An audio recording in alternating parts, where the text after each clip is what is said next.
Hi, and welcome to the first module of the course of Foundation of Mental Wellness. In this course, in this first module, we will try to understand what is mental wellness and how can you keep your goals and how can you get a better life for yourself. So, at the beginning, let us focus on what is mental wellness. Mental wellness is not just having about not avoiding mental illness. It's about taking care of your mental health to live a balanced and fulfilling life. See, we have our physical health, right? And we take proper care of our physical health. If you get sick, if you get a fever or something like that. But we often overlook about our mental health. But if you can understand it rationally, then you will see that our mental health requires attention too. And taking care of your mental health can keep you functioning well.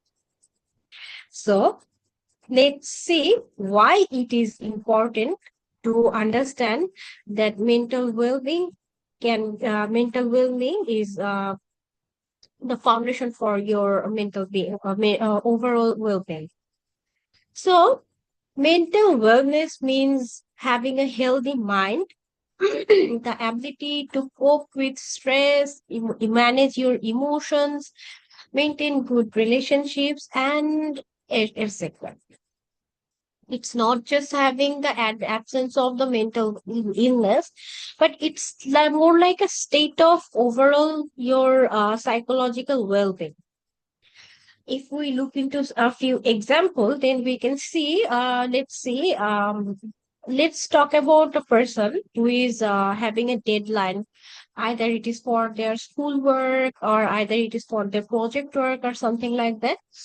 If they get overwhelmed, then they will suffer very badly. But if they have a proper plan and they just try to execute the plan, then it will be very well for them because it will actually focus on their capacity and resources. Then let's focus on the second example. Let's talk about the healthy relationships.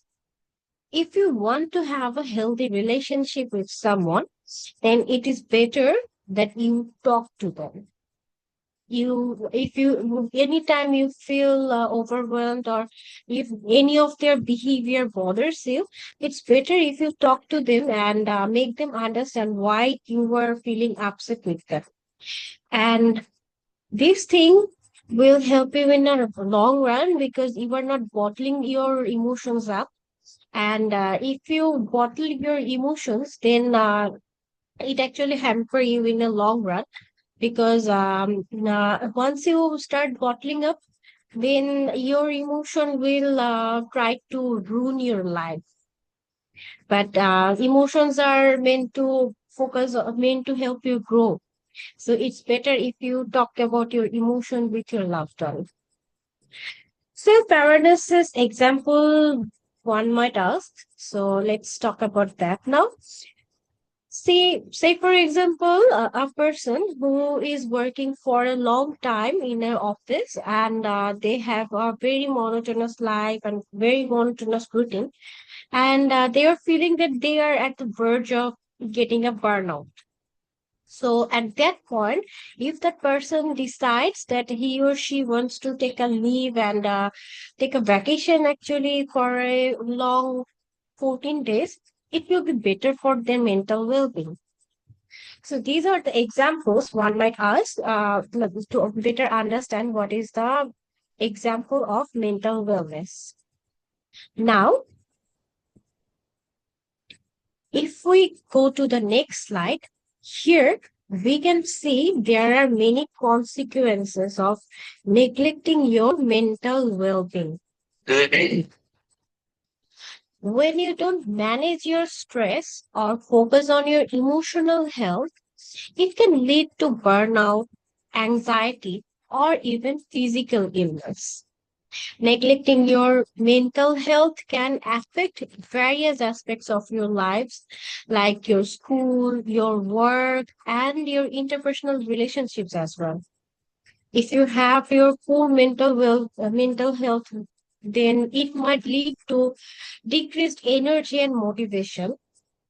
You will also have some headaches. Digestive relation related issues might occur due to your stress and overwhelmed works. Nervousness, mood changes, disrupted sleeps, changes in your appetite, lack of focus and concentration, constant worry about your well-being or about your life, substance abuse, emotional dysregulation, and low self-esteem. These all or some of it might occur to a person if they don't take care of their mental health. Research has pointed out two main pathways through which mental and physical health mutually influence each other over time.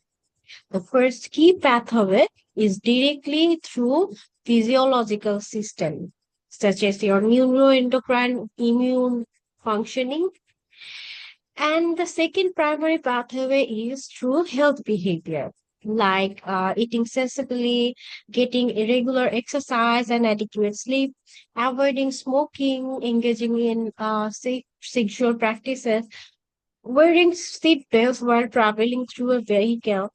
While physiological therapies might needed for your well-being, these are the healthy behaviors. Health behaviors can affect your physiology, while physiological functioning can influence health behaviors. So these are actually interdependent to each other. These can result in a comprehensive model of physical and mental health, in which the various components are related and mutually influential over time. The research is in a journal called Mental Health Neglected for Far Too Long, January 2005 version. The authors are Said Amin Dabish, Sherry Kashmir Institute of Medical Science. So let us look at the work and productivity of your mental well-being. Now, if we try to explain, we can see that mental well-being actually explores the profound implications of neglecting mental health in workplace, focusing on its direct influence on employees' performance and consequently organizational success. That being said, it can be concluded that if you don't uh, nurture your mental health, if you don't take care of your mental health, then your academic, your work structure will fall upon. The hidden toll on employee productivity, including decreased engagement, increased absenteeism, impaired decision making, and strained interpersonal dynamics is examined. So it can be seen that beyond individual performance, the organizational ripple effect encompasses cultural erosion, escalating healthcare cost, talent retention challenges, and innovation stagnation. So neglecting your mental health can put you in a higher risk actually. It can be seen here. This research was done by this research is published in the May 2023 version of the Journal of Mental Health Issues and Behavior. So let us focus on the real life example of in neglecting mental health and productivity. A student stressed by exam or a professional overwhelmed with work, if a student is not well prepared for an exam, then he or she will be more stressed in life before their exam. Eventually, it will lead to exhaustion and sickness, and you can say that that exam will be ruined. So, improving your mental health is very important because it leads to a better relationship, career success, academic success, and a good physical health. Now, let us focus on the global mental health statistics, which is mentioned here. The global stress levels, the fifth edition of the Ipsos World Mental Health Day report, is a 31 country study looking at the people's perceptions of mental health and how they think their healthcare system treat mental health. Globally, most people have been stressed. Just over 3 in 5, 62% of average across 31 countries. Can you imagine that? 31 countries, these people actually says they have felt stress to a point where it had an impact on their daily life at least once a day. Can you imagine that how stressed they might be? Level of stress ranges from the high of 76% in Turkey and low of 44% in Japan. Overall, a slightly higher proportion of the women, the 66%, which is, are stressed more than men, which is 58%. So most likely it's merely equal, I would say, just points here and there. So these facts actually very alarming. Mental health at work, key facts by WHO suggest that decent work is good for mental health. Poor working environment can include pose a risk to our mental health. This working environment might include the discrimination and inequality, excessive workloads, low job control and job security, etc. 15% of working age adults were estimated to have a mental health disorder in 2019, which is very alarming. Globally, an estimated 12 billion working days are lost every year to depression and anxiety at a cost of US 1 trillion per year in lost productivity. Can you imagine that? There are effective actions. There are effective actions which can actually prevent the risk of mental health at your work and protect and promote your mental health at work and support your workers with mental health conditions. The risk to mental health at work can include the underuse of skills or being underskilled for work, excessive workloads or workplace understaffing, long and unsocial or inflexible hours, lack of control over job design and workload, unsafe or poor physical working conditions, organizational culture that enables negative behavior, violence, harassments, or bullying, discriminations and exclusions, unclear job role, under or over promotion, job insecurity, etc.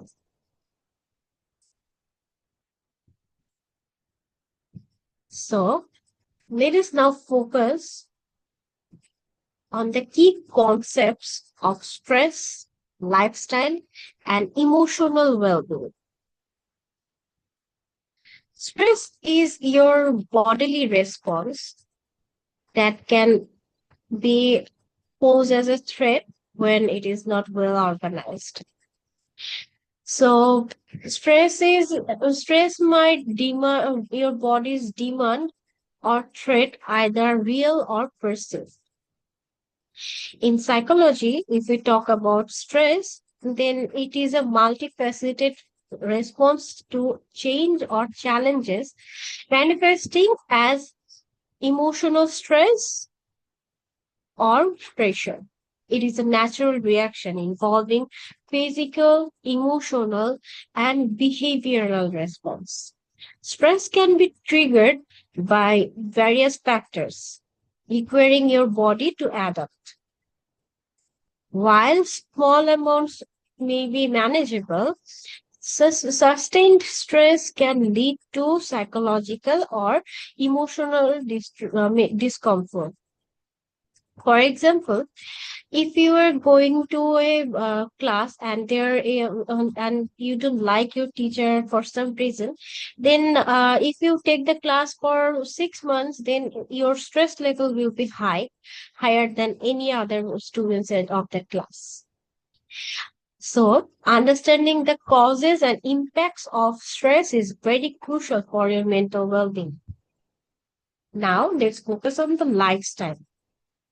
Lifestyle is the habits, your behaviors, and the choices that you make in your daily life. In psychology, lifestyle refers to an individual's characteristics, way of living, encompassing behavior, attitudes, interests, and other factors. It's not just about outward actions, but also internal aspects like cognitive style, values, and how one approaches in life.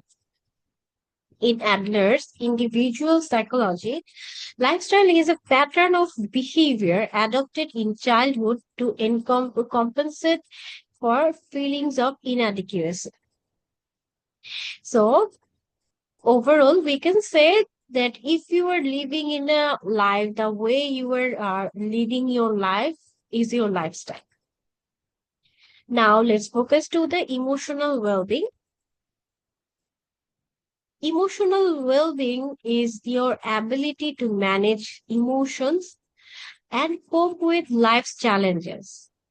In psychology, emotional well-being refers to the state where raise individual can effectively manage and process a wide range of emotions. Like they can build emotional resilience, maintain a positive outlook of life, ultimately leading to a higher quality of life. It's just about recognizing, understanding, and adapting to both positive and negative emotions in a healthy way, fostering a sense of self awareness and developing effective coping strategies. Now, there are so many types of emotional well being components. Let's talk about it one by one. Let's start with the emotional regulation. This involves the ability to manage and control emotions, including recognizing and understanding different emotions, expressing them appropriately, and develop healthy coping mechanism for dealing with difficult feelings. Say, for example, you have anger issue and you want to cope with your anger issues. So anytime you get angry, you just try to stop for a while and try to remember why you are getting angry at this point. Once you get that point, you try to resolve in a sober way, and if that works in a sober way, then you just move to another area. You just move to another work. That's your coping mechanism.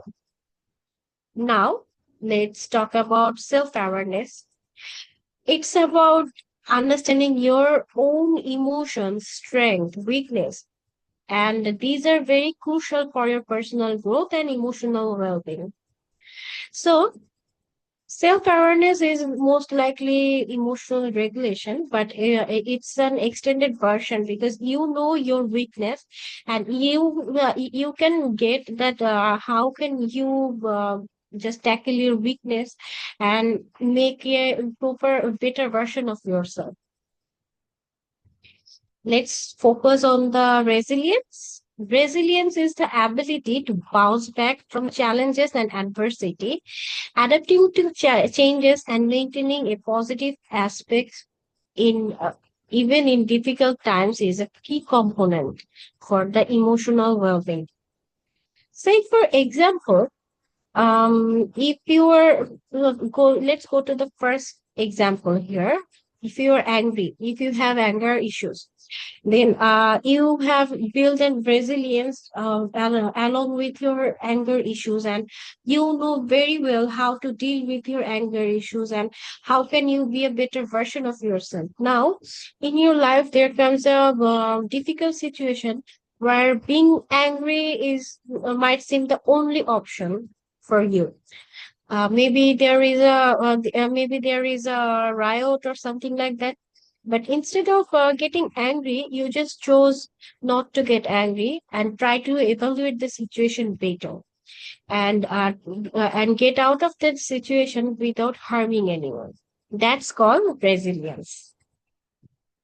Positive relationships. Positive relationships, we can all understand.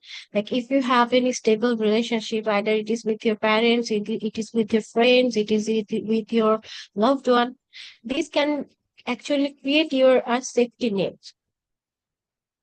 There are also a few other emotional well-being components. Say, for example, cognitive appraisal. This actually involves a positive view of yourself, your abilities, and your own life experience, fostering a sense of self-efficacy and optimism. Say it's more likely that you know your weakness, you know your strength, and you still love yourself. It talks about that. So now let's focus on the next slide.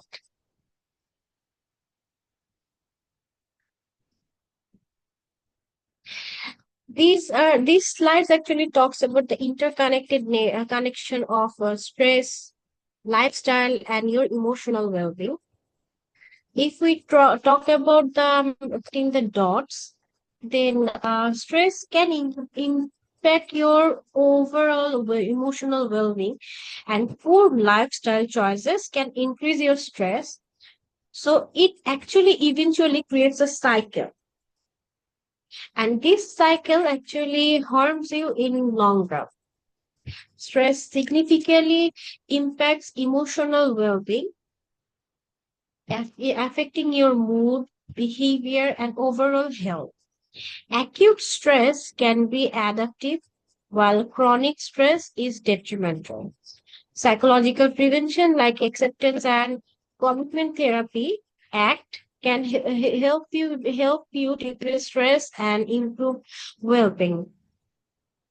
Lifestyle choices and the ability to manage stress is crucial for maintaining your good mental health. The connection between stress, lifestyle, and emotional well-being is the center of in psychology, emphasizing the need for proactive strategies to mitigate negative effects. As long as you balance these three things, your stress, lifestyles, and emotional well-being, then you can lead a healthy and happy life.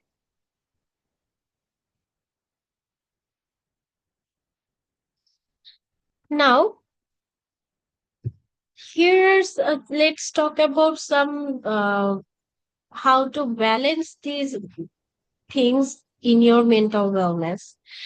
While some stress is natural, chronic and unmanaged stress can harm your mental health. So you can learn to manage stress through your coping skills like mindfulness exercises, time management, etc. These can help you restore the balance and reduce burnout. Emotional well-being. Involves understanding, accepting, and regulating emotions. Emotional well-being shows for people to respond rather than react to life's challenges, fostering resilience and healthier relationship. Lifestyle choices, habits like regular exercise, nutritious food, quality sleeping, and social connection directly influence your mood, energy level, and mental clarity. So, maintaining a positive lifestyle supports your brain function, and maintain emotional stability.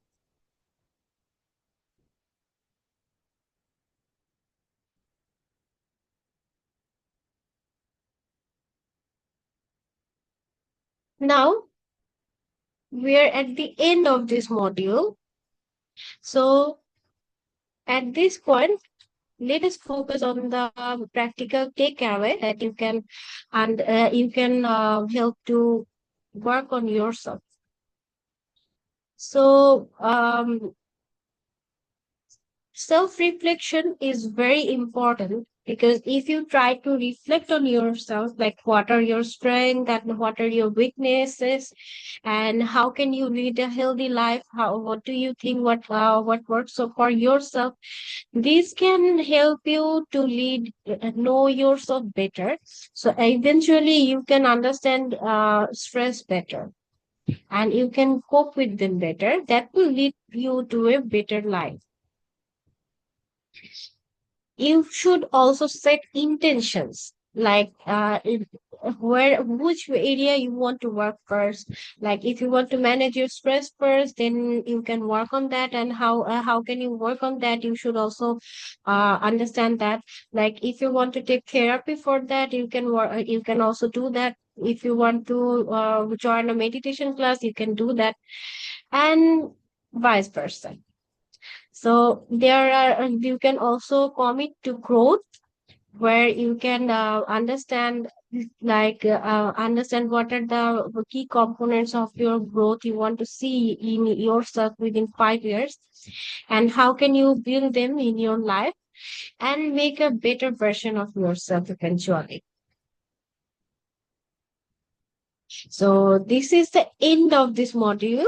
I hope you liked it. Thank you so much for listening and see you in the next module.